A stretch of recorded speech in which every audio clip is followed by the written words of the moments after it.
Parliamo di politica con il segretario del PD sandonatese Francesca Zottis nella consueta rubrica PD Informa.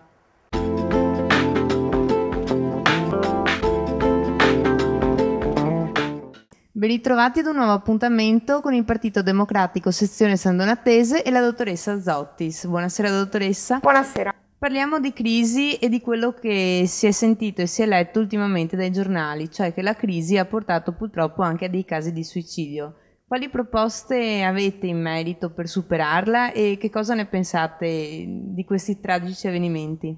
Purtroppo, come ha appena detto lei, sono dei tragici avvenimenti che avremmo dovuto probabilmente evitare con degli interventi tempestivi in termini di sostegno alle piccole imprese e anche di sostegno comunque a quei lavoratori che hanno perso il lavoro e che stanno anche perdendo quelli che possono essere dei sostegni che prima lo Stato gli dava. Questo si può fare solo però se si parla di sviluppo da una parte, cioè se si cominciano a fare dei tavoli di concertazione tra tutti quelli che sono gli attori del territorio, dai sindacati alle associazioni di categoria, ai comuni, a tutti quelli che sono i soggetti per cui interessati a ricreare lo sviluppo nello specifico del Veneto orientale, del Sandonatese, ma anche poi in quelli che sono tutti gli altri territori. Attualmente ci sono degli aiuti per queste persone che sono in difficoltà? Ma qua ci sono dei punti di domanda, nel senso che gli aiuti per i lavoratori sono comunque per le medie e grandi imprese, spesso quelli che fuoriescono con la mobilità, la cassa integrazione.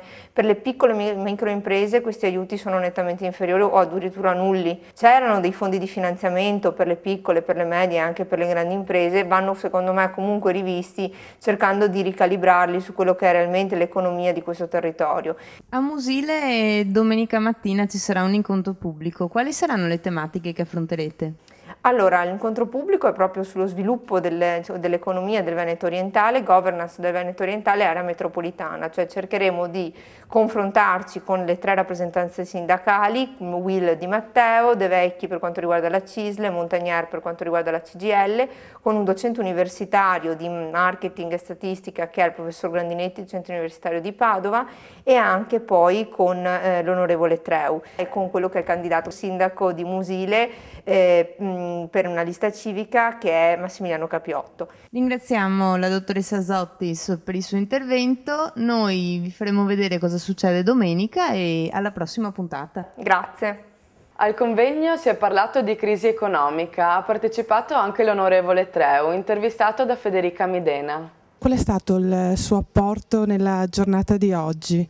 Beh, intanto io ho sentito con molto interesse perché le parti presenti, quelle sociali ma anche i comuni, hanno mostrato di avere progetti per uscire da questa crisi. E io ricordo già il primo patto territoriale fatto quando io ero ministro nel 97 e allora ci fu una bella spinta all'economia di questi territori e poi c'è stato purtroppo una mancanza di continuità e adesso per uscire dalla crisi occorre riprendere, rimettersi insieme. Prima ha paragonato la rete di imprese e la rete delle istituzioni a dei contenitori, però ha detto che l'importante sono i contenuti, giusto?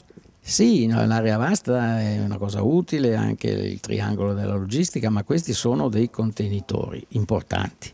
Però quello che conta è cosa ci mettiamo dentro, cioè che tipo di sviluppo industriale vogliamo, cosa facciamo per fare che il turismo sia più di qualità, che tipo anche di agricoltura possiamo sviluppare, insomma quelli che sono i veri ingredienti per uno sviluppo nuovo che anche altri paesi, altre regioni vicine stanno facendo.